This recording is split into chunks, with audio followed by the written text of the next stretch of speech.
Bismillahirrahmanirrahim. Assalamualaikum warahmatullahi wabarakatuh. Baik Sobat JDH KPU Provinsi Bangka Belitung, hari ini kita hadir kembali di podcast JDH KPU Provinsi Bangka Belitung. Bersama saya Diki Antara dan juga saya ditemani dengan Kak Nauli ya. Betul sekali Betul nih. sekali ya. Baik, hari ini Kak Nauli, kita selain juga kita berdua, tapi juga kita bersama dengan narasumber kita yang luar biasa hari ini ya. Kita bersama dengan Ketua Divisi Teknis Penyelenggaraan Pemilu bersama dengan Ibu Hartati ya. Kita sapa terlebih dahulu. Apa kabar Ibu Hartati? Alhamdulillah sehat. Sehat Ibu ya. Luar biasa hari ini Ibu ya. Cantik sekali. Iya, cantik ya. Selalu awet muda. Selalu awet muda beliau ya. Maka kita di kesempatan hari kita akan berbincang-bincang dengan Ibu Hartati yang hadir, dan juga terima kasih banyak Bu hari ini sudah hadir menyempatkan dirinya untuk berbincang-bincang dengan tema kita akan mendiskusikan tentang masalah bukan masalah sih dengan temanya adalah penggantian antar waktu ya, atau dikenal dengan PAW. Mungkin para sobat JDH sudah memahami atau sudah mengetahui ya, di dalam regulasi baik di Undang-Undang Pemilu dan juga PKPU sudah mengatur mengenai tentang yang namanya adalah penggantian antar waktu Bu ya. Tapi yang mungkin selama ini ya, artinya masyarakat umum ataupun kita lah mungkin, artinya tidak mengetahui apa itu yang namanya adalah PAW dan juga bagaimana mekanismenya Ibu. Iya, di masyarakat mungkin ada yang tidak mengetahui, tetapi saya yakin juga ada juga masyarakat yang mengetahui. Karena masyarakat ini tentunya ada yang rajin juga baca, apa juga di zaman digital ini juga, dan mereka bisa untuk berpartisipasi, baik datang secara langsung pada waktu pemilihan kemarin ya, baik itu pemilu maupun pemilihan, itu adalah wujud dari partisipasi masyarakat.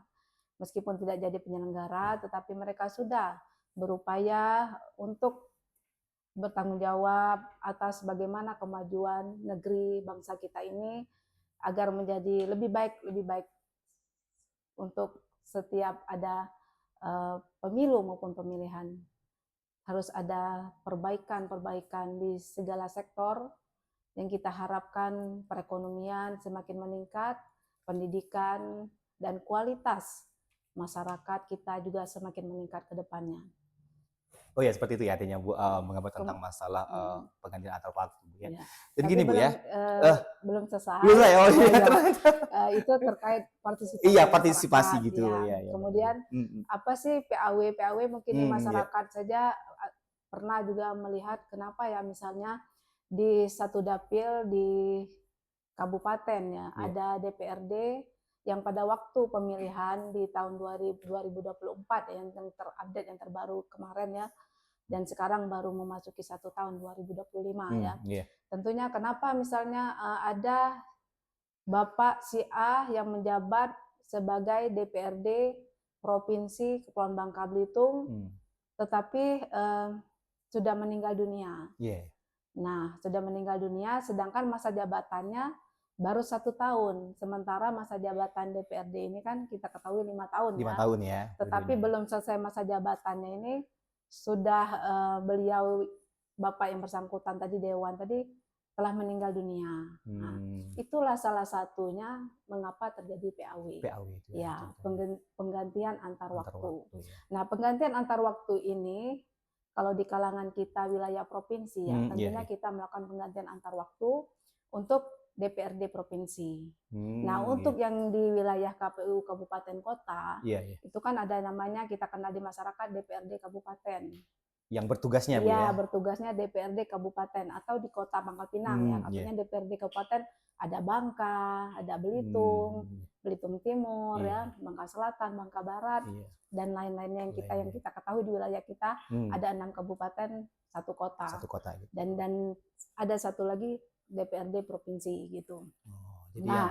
Jadi pemberhentian antar waktu anggota DPRD ini bagaimana mekanismenya? Ya gitulah, kita diketahui baru-baru ini juga KPU provinsi juga telah melaksanakan sosialisasi terkait PKPU 3 tahun 2025 bagaimana untuk mekanisme penggantian ini. Nah, mekanisme penggantian ini tadi karena penyebabnya adanya anggota DPRD meninggal Meninggal dunia dunia, ya. mengundurkan Mengundurkan diri, diri itu ya. diberhentikan. Diberhentikan. Ya, Nah, begitu ya, begitu. salah satu penyebabnya. Penyebabnya ya. Sehingga siapa yang meneruskan roda tugas pemerintahan sebagai legislatif tersebut? Makanya adanya penggantian. Nah, ditanya tadi mekanismenya ya. Mekanismenya gimana? Mekanismenya kayak mana sih? Nah, jadi mekanisme ini nanti setelah KPU provinsi menerima surat dari ketua DPRD provinsi ya, tentunya proses itu berproses di KPU provinsi. Gitu. Prosesnya bagaimana sih? Tentunya setelah menerima itu sudah harus kita memberikan jawaban paling lama 5 hari kerja. Oh, artinya punya waktu juga, Bu? Iya, ada waktunya. Ya. Kapan kita bisa menyampaikan jawaban terkait permintaan nama penggantian antar waktu oleh calon nama yang akan disampaikan ke DPRD provinsi, penggantian nama terhadap orang yang berhenti tadi, apakah karena penyebab meninggal dunia, apakah mengundurkan diri, atau diberhentikan. Ya, jadi prosesnya tadi di KPU. Setelah KPU menerima surat dari pimpinan DPRD untuk mengajukan nama calon pengganti antar waktu tadi, kita berproses. Nah, prosesnya kayak mana? Prosesnya setelah menerima surat, tentunya kita akan melihat nama siapa yang diajukan untuk menggantikan si bapak yang misalnya kita ambil fakta di lapangan meninggal dunia. Si bapak A ini meninggal dunia dengan suara terbanyak pertama ya. Nah, yang harus menggantikannya itu suara terbanyak kedua. Suara terbanyak suara sah terbanyak kedua di partai tersebut gitu ya? Di partai yang sama, di dapil yang sama. Gitu. Nah, jadi setelah kita menerima ternyata diajukan memang sesuai dengan suara sah terbanyak kedua setelah bapak yang meninggal dunia tadi. Kan? Nah, kita akan datang ke partai politik. Apa yang dilakukan itu, Bu? Apa yang kita lakukan? Kita akan mengklarifikasi, verifikasi, melihat apakah calon pengganti tadi memang bapak yang suara terbanyak kedua, suara sah terbanyak kedua tadi. Gitu. Nah, kita nanya apakah bapak ini masih memenuhi syarat atau tidak untuk dijadikan PAW tadi calon PAW bapak yang tadi, apakah dia masih anggota partai politik? Karena kan kalau sudah tidak menjadi anggota partai politik sudah menjadi TMS. Oh gitu. Iya. Nah, kemudian apakah bapak yang selanjutnya itu tidak meninggal dunia? Kan kita tidak tahu juga pengantin keduanya apakah masih sudah meninggal dunia, apakah masih ada kayak gitu kan. Nah, begitu. Artinya kita harus datang langsung untuk melihat fakta di lapangan. Begitu. Setelah kita menerima, kita akan melihat datanya, memverifikasi, melihat datanya tadi DCT yang ditetapkan oleh KPU gitu ya. Oleh KPU di tahun 2024 itu ya kalau kita berbicara DPRD provinsi. Kita lihat apakah benar si Bapak B ini memang suara sah terbanyak kedua. Benar Bapak ini masih memenuhi syarat. Tentunya sudah ada dokumen yang valid tadi. Dia punya KTA, dia memang berstatement memang masih sebagai anggota pimpinan, partai politik pengurus juga mengakui. Dan juga kita ada berita acaranya, bagus sekali kadang kita divideokan seperti itu kan. Nah, baru kita memplenokan memang sudah sesuai dengan dokumen yang kita perlukan dan sudah ada, baru kita sampaikan surat tadi ke DPRD provinsi dalam waktu paling lama 5 hari kerja.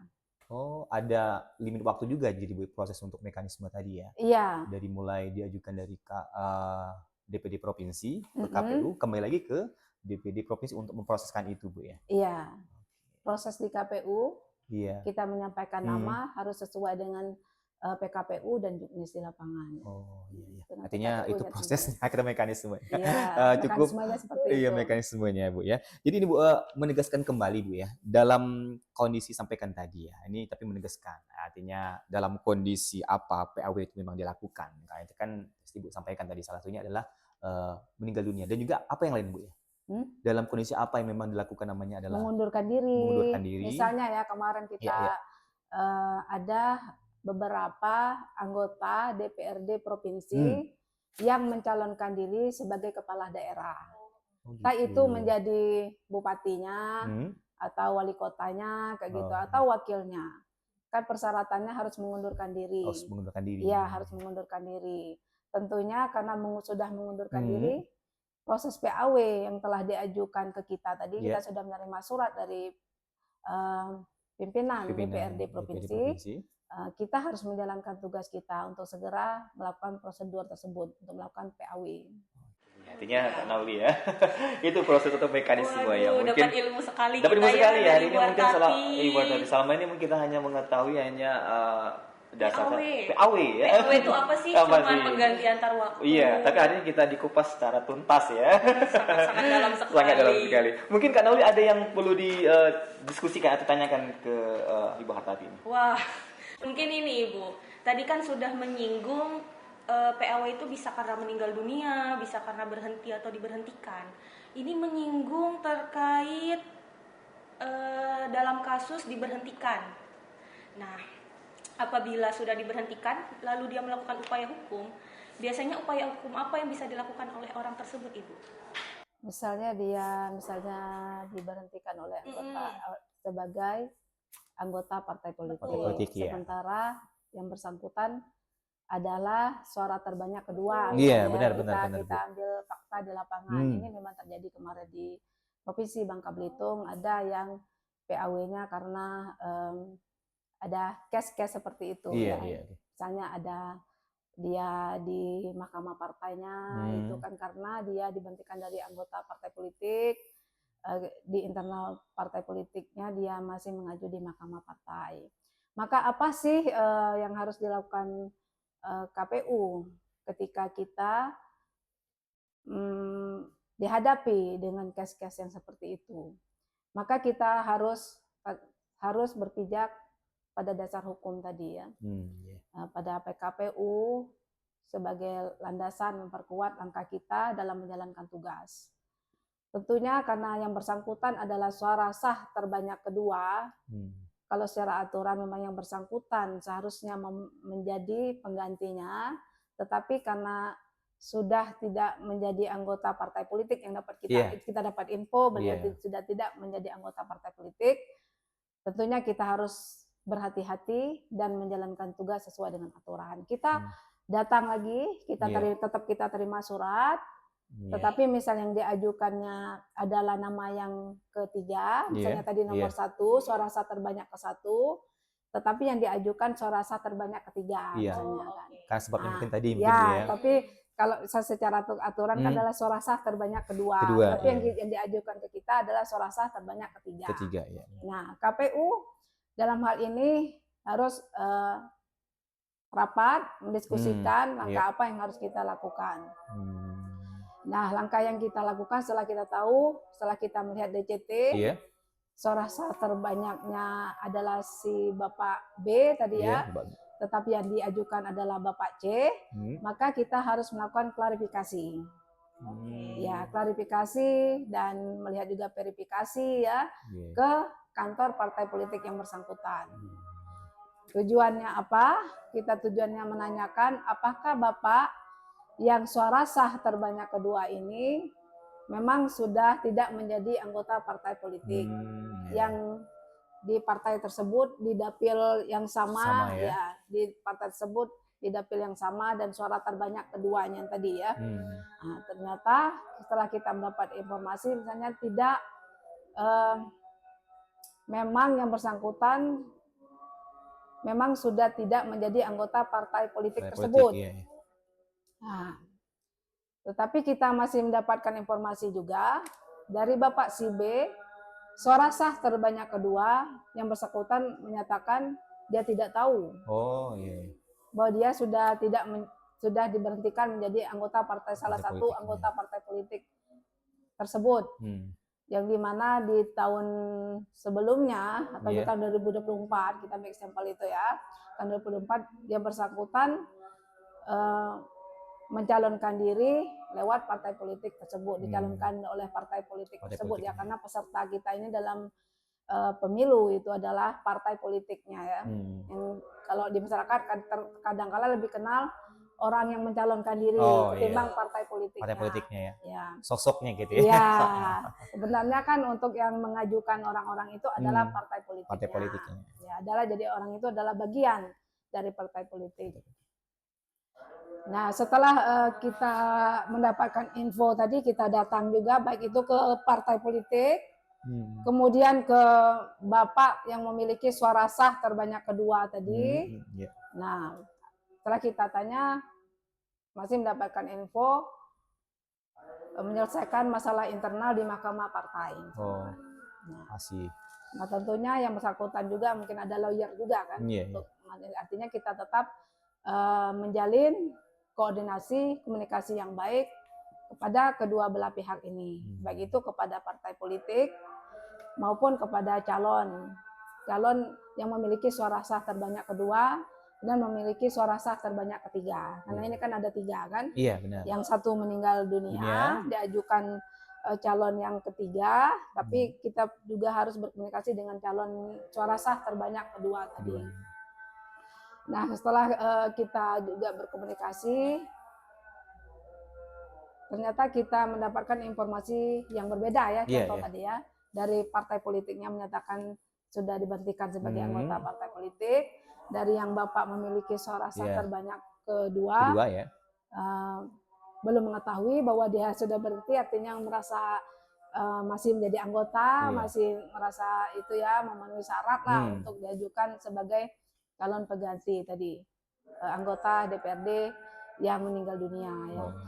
Karena masih belum selesai permasalahan internal dan masih di Mahkamah Partai, tentunya kita juga harus menunggu putusan yang ingkrah ya. Berkekuatan hukum tetap, putusan yang sudah berkekuatan hukum tetap, hasil dari di Mahkamah Partai tadi. Nah, setelah kita tetap menunggu posisinya begini. Artinya posisi kita KPU menunggu ya? Ya, menunggu yang apakah memang sudah ingkrah atau belum ini. Putusan tersebut gitu ya. Nah, karena kita juga belum ada kepastian, karena mendapatkan 2 informasi tersebut, kita juga harus mendatangi Mahkamah Partai. Oh, gitu. Iya. Karena kan hal ini penting. Kita benar. Juga dikejar waktu. Gitu. Sudah harus selesai 5 hari kerja. Sementara di masalah ini belum selesai. Nah, itu kan. Jadi kita harus mendapatkan informasi yang valid. Kita juga harus buat berita acara. Kita juga buat video. Kita juga minta dokumen yang sah bahwa menyatakan memang Bapak si B tadi memang sudah tidak memenuhi syarat karena tidak menjadi anggota partai politik lagi. Nah, setelah kita mendapatkan putusan dari Mahkamah Partai Politik tadi, putusan yang sudah berkekuatan hukum tetap dan sudah ingkrah kayak gitu. Nah, kita menunggu lagi. Menunggu 14 hari. Oh, menunggu 14 hari gitu ya. Ya, 14 hari. Apakah Bapak ini masih mengajukan nggak? Ada upaya hukum lain? Upaya hukum lain nggak? Gitu. Misalnya ke pengadilan, itu kan pengadilan negeri misalnya kan. Nah, kalau Bapak ini sudah tidak mengajukan lagi upaya hukum lagi ke pengadilan negeri atau lembaga selainnya, selain Mahkamah Partai tadi, nah sudah 14 hari kita tunggu, tidak mengajukan, kita putuskan. Tetapi kewajiban kita untuk menyampaikan nama pengganti antar waktu tadi ke pimpinan DPRD tetap kita jalankan. Menjawab surat bahwa kami masih belum bisa menyampaikan nama pengganti antar waktu ini dikarenakan yang bersangkutan masih mengajukan upaya hukum. Nah, gitu. Ke pimpinan DPRD. Nah, nanti setelah kita dapat informasi selanjutnya tadi, ternyata sudah ingkrah, baru kita sampaikan.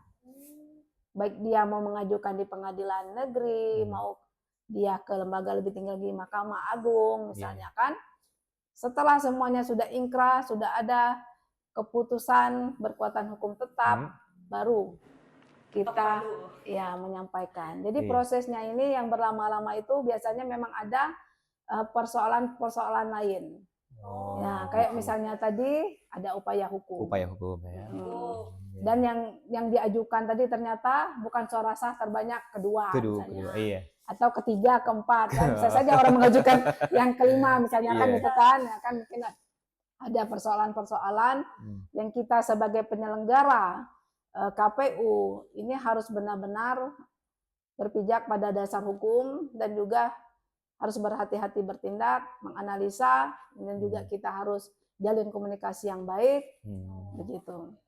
Juga harus menyerap informasi sebanyak-banyaknya terkait hal tersebut ya. Bagaimana kondisi ini? Lapangan ini bagaimana? Iya. Benar ya kan Jadi Nawi ya? ini tantangan ya.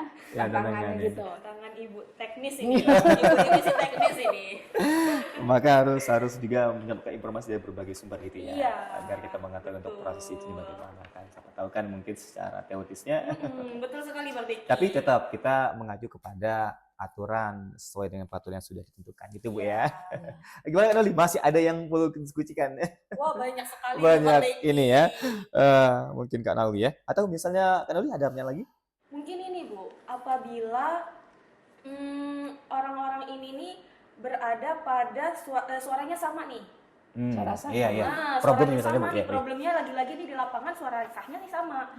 Nah, bagaimana nih? Apalagi upaya hukumnya bisa Bu, gimana prosesnya? bagaimana prosesnya, mekanismenya iya. apabila ada suara sah sama. Untuk menentukan calon PAW-nya Bu misalnya. Iya. Misalnya. Kalau di PKPU 3 tahun 2025 itu ya di pasal 11 itu juga dijelaskan bahwasannya ketika terjadi calon PAW yang diajukan ini memiliki suara sah yang sama. Iya.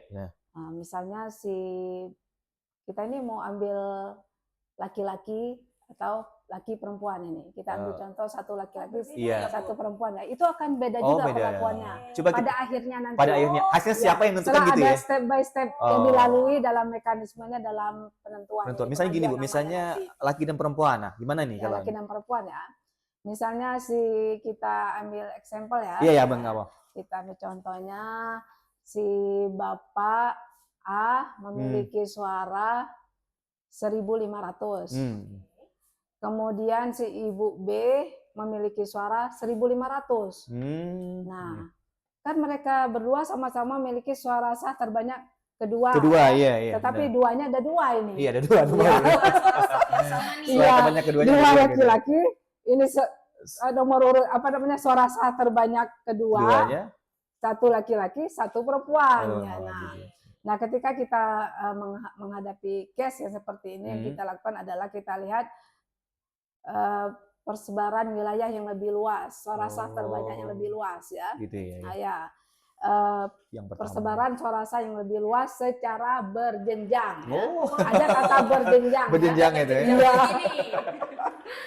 Jadi ya langkah yang kita lihat berjenjangnya misalnya di DPRD provinsi ya. DPRD provinsi tentunya kan dapilnya ini ada beberapa dapil ya. Kita ada 6 dapil misalnya di Bangka Belitung. Kita ambil dapil 6. Dapil 6 Bangka Belitung itu kan ada di Kabupaten Bangka. Nah, Kabupaten Bangka ini kan cuma ada 1 kabupaten.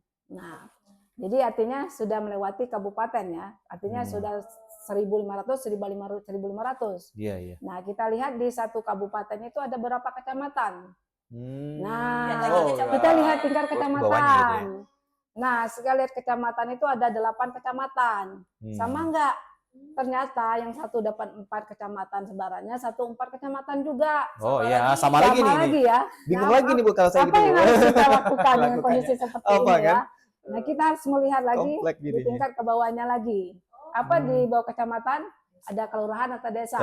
Gitu. Nah, di Kabupaten Bangka ini ada 81 desa kelurahan ya. Kita lihat. Nah, ternyata di 81 desa itu ada 40 misalnya. Ada yang satu desa itu sebenarnya 40. Iya, misalnya pokoknya sama. Misalnya satu 40, 40, satu 40. 40 juga gitu. Iya. Jadi sama ya kita ambil misalnya. Karena sama, belum bisa juga kita tentukan kan, Oh, karena masih sama di tingkat Iya, itu iya. tadi di desanya.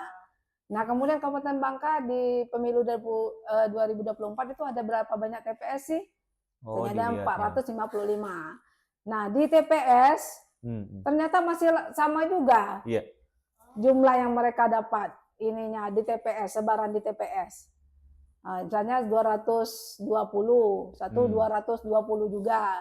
Nah, dengan TPS yang berbeda TPS misalnya, beda, tapi ya. jumlahnya sama Jumlah juga. sama gitu ya. Nah, karena belum ketemu juga di tingkat TPS, tapi kalau sudah sampai di TPS, setelah berjenjang tadi, Iya, iya. maka kita lihat sampai TPS. Kalau belum ketemu ya di tingkat kecamatannya, Iya, iya. ini masih nggak ada selisih, masih sama yang saya sama, contohkan ya. tadi.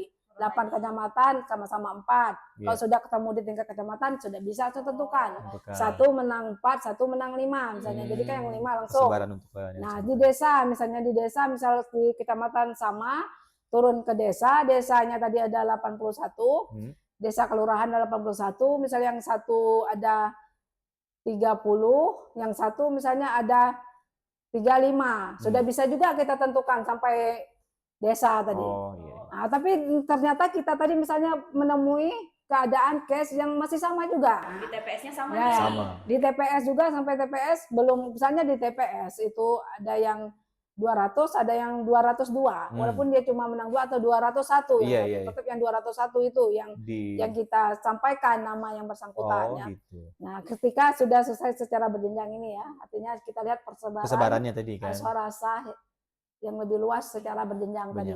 Dan sudah kita temukan, sudah selesai, sudah kita sampaikan. Tetapi apabila sampai tahapan itu, sampai ke TPS, masih sama sebaran suara sahnya, sudah lihat secara berjenjang, maka langkahnya kita lihat lagi ke jenis kelamin. Jenis kelamin. Jadi juga berpengaruh ternyata jenis kelamin. Jenis kelamin. Misalnya saya sama Nauli dengan sama tapi persebaran sampai ke TPS. Apa yang menentukan ibunya? Jenis kelamin tadi misalnya persebarannya sama tadi. Di TPS. Iya.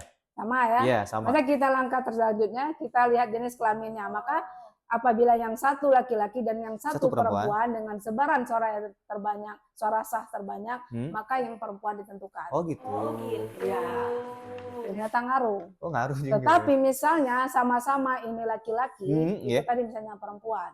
Sama-sama laki-laki, maka sama juga sampai ke tingkat TPS tadi, ya. Sama juga jenis kelaminnya, maka kita lihat suara sah terbanyak yang nomor urutnya teratas.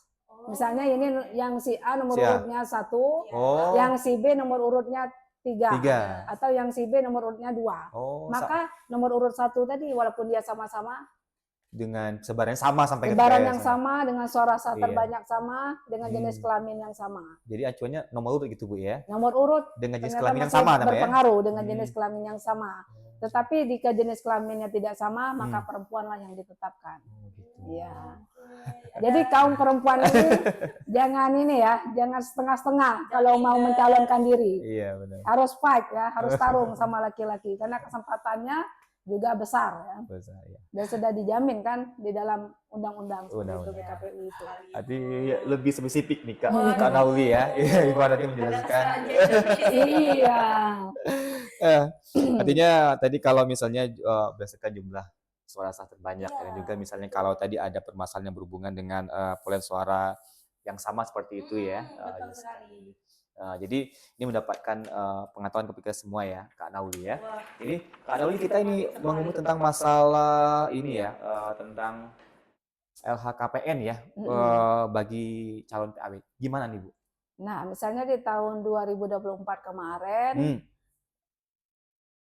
calon PAW ini namanya akan diajukan ini ya sudah membuat LHKPN ya.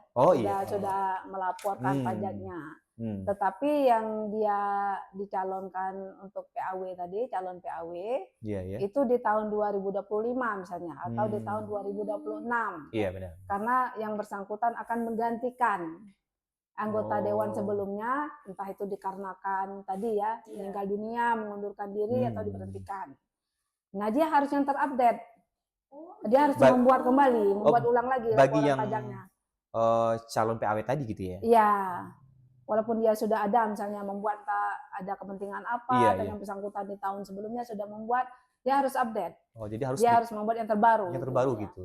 Melaporkan harta kekayaan yang terbaru. Oh, mengenai tentang itu. Jadi Mm-mm. itu syaratnya. Waduh. Ya. Luar biasa sekali Bu Ini. Becky syarat Iya. menjadi calon PAW Saat nih. ini agar lebih utamakan untuk bisa menyelesaikan Iya, menghasilkan betul sekali. LKKPN ya. Dan juga ini Mbak Tati ya mengenai tentang seseorang alasan dari dinyatakan TMS sebagai calon PAW ini gimana nih Bu? Kalau berdasarkan Iya. secara aturan. Secara aturan ya, kita ambil beberapa hal yang menyebabkan seseorang itu menjadi TMS. Ya TMS ya. Misalnya si Bapak ini yang di tahun 2024 kemarin mencalonkan diri lewat partai A di dapil A ya, di dapil yang sama ya, masih berwarga negara Indonesia, WNI. Itu ya. Tetapi karena dia entah karena pekerjaan atau karena menikah dengan orang luar negeri kayak gitu kan, berubah kewarganegaraan. Nah, berubah kewarganegaraan atau menjadi warga negara asing. Nah, kita berarti yang bersangkutan bukan menjadi warga negara Indonesia lagi ya. Itu menjadi TMS atau TMS, ya. tidak memenuhi syarat. Ya. Dan bisa juga karena misalnya ijazahnya. Ijazahnya tidak memenuhi syarat. Minimal apa ya Bu ini? Ijazah untuk calon PAW ini? Calon PAW sama sih dia dengan mencalonkan untuk menjadi DPRD sampai ke presiden juga. Kita ini kan masih menggunakan minimal ijazah SMA. SMA sudah ya Bu? Iya. Okay. Sampai presiden masih menggunakan ijazah SMA. Mau bupati, wali kota, gubernur, DPRD, mau DPRD kabupaten, kota, provinsi sampai RI juga dan presiden juga. Kita minimal ada ijazah SMA. Nah, misalnya tidak ketahuan ini misalnya ya, waktu mencalonkan diri kemarin misalnya pakai ijazah SMA misalnya. Jadi entah mengapa baru diketahui misalnya yang bersangkutan ijazahnya itu misalnya tidak memenuhi syarat lagi gitu. Karena itu juga prosesnya panjang ya untuk mengenai ijazah ini. Nah, itu juga bisa menjadi pengelap. Untuk di TMS. Ada yang lain nggak Bu ya? Yang dinyatakan Selain bahwa tadi ijazah. Banyak sih, banyak ya, banyak sekali. Ada juga misalnya yang bersangkutan sebagai ini ya pengguna narkotika kayak gitu. Itu banyak itu beberapa hal yang sering kita temui di lapangan ya. Atau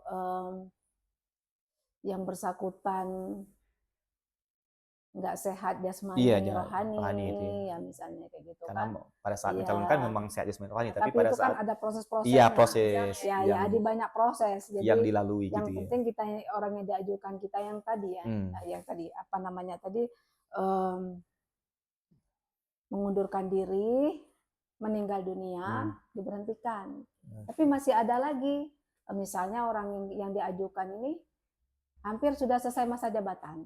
Oh iya. Ya, sisa masa jabatannya ini kurang dari 6 bulan. Oh, misalnya kalau masih itu tidak bisa lagi kita proses. Oh, nggak bisa lagi itu Bu ya? Tidak bisa lagi. Misalnya kalau kita hanya periodenya masih 3 bulan tuh nggak bisa lagi. Ya. Walaupun harus dipaksa untuk masuk nggak bisa lagi. Walaupun ya, jadi ada syarat-syarat. Ada syarat juga. Iya. Jadi kita selain melihat diajukan ke kita menerima surat tadi dari DPRD provinsi, kita melihat nama atau calonnya diajukan ke kita, partai apa, dapil apa, kemudian suara sah terbanyak keberapa yang bersangkutan, dan kemudian kita juga lihat masa jabatannya itu masih memenuhi syarat nggak untuk kita proses PAW ini. Gitu. Itu yang perlu diperhatikan juga. Jadi sisa masa jabatannya lebih dari tidak boleh dilakukan kurang dari 6 bulan. 6 bulan. Oh gitu. Jelas banget spesifik kurang dari 6 bulan ya Bu di PKPU. Iya. Iya. Jadi Bu, mengapa sih publik ya artinya perlu untuk memahami mengenai tentang penggantian antar waktu ini Bu ya, yang mengacu kepada regulasi yang terbaru ini Bu? Ya, mengapa publik harus tahu? Karena kepentingan negara adalah kepentingan masyarakat. Ya, itu juga pimpinan legislatif itu DPRD lah kita apa namanya umum jadi masyarakat kenal ya. baik itu DPRD kabupaten kota, itu kan terpilih atas pilihan masyarakat. Iya, iya. Benar-benar. Jadi harus diperjuangkan tadi ya kan, Hmm. apa namanya, kepentingan masyarakat. Iya. Ketika yang calon tadi sudah meninggal dunia atau Iya. mengundurkan diri tadi kan, kalau tidak dilanjutkan roda kepemimpinan, apa namanya, tugasnya, apa namanya, menyampaikan aspirasi masyarakat, dan melaksanakan bagaimana masyarakat lebih sejahtera kan gitu kan. Kalau tidak dijalankan itu kan tidak bagus untuk demokrasi ini. Ya, dan amanat masyarakat tadi tidak dijalankan, kalau semuanya kosong kan tidak ada yang menggantikan. Kalau ada yang menggantikan akan berupaya kan untuk memberikan yang terbaik untuk bangsa dan negara kita ini, untuk mensejahterakan, karena demokrasi ini kan sebenarnya tujuannya adalah mensejahterakan masyarakat Indonesia ini, rakyat Indonesia ini, dengan upaya-upaya dengan segala bidang, entah ekonomi, pendidikan, ya dengan peningkatan kualitas manusia seperti itu kan. Karena makanya penting sekali kecerdasan pemilih. Karena Gitu. apa? Dengan adanya kecerdasan pemilih dalam memilih pemimpinnya, kita berharap pemimpin yang terpilih nanti juga orang yang berkualitas kan, dan juga mengayomi, melaksanakan tugasnya dengan upaya-upaya menuju kesejahteraan masyarakat. Keren ya, Mbak Tiasa. Baik Ibu, Kak Nauli ya, kita juga mengingatkan waktu ya. Sebenarnya kita masih banyak yang perlu kita diskusikan ya mengenai tentang perbedaan antar waktu ini ya, bersama dengan ya spesialis ataupun Ibu tadi sebagai Ketua Divisi Teknis Penyelenggara Pemilu KPU Bangka Belitung. Tapi terakhir Bu, kita closing statement ya Bu, tentang tema kita di kesempatan hari ini Bu. KPU menjalankan tugasnya dengan adanya keterbukaan publik ya, dengan berkepastian hukum, dengan menjalankan etik sebagai penyelenggara, dan tentunya partisipasi masyarakat di setiap tahapan pemilu maupun pemilihan sangat kami harapkan. Karena sebenarnya berpartisipasi itu bukan cuma hanya memberikan hak pilih di TPS, tetapi bisa untuk berpartisipasi dalam tahapan-tahapan pemilu maupun pemilihan. Nah, begitu ya. Jadi bisa ikut memberikan kontribusi kepada kemajuan demokrasi ini ke depannya, begitu ya. Nah, kemudian PAW itu adalah untuk menjalankan tugas yang diamanatkan kepada pemimpin ya, karena pemimpin juga kan ketua DPRD itu, karena mereka menyampaikan aspirasi, menjalankan tugasnya tadi yang saya bilang kan, yang memang bertujuan pada akhirnya untuk mensejahterakan masyarakat. Nah, begitu ya. Oke, terima kasih banyak ya buat telah meluangkan waktu di podcast Jediyah kita di hari ini. Dan juga kita akan kembali ke Nauli ya untuk mengajak kepada para sobat-sobat Jediyah ya. Halo sobat-sobat JDIH, jangan lupa untuk memberikan komentar dan saran di YouTube dan Instagram maupun Facebook JDIH. Dadah. Oke.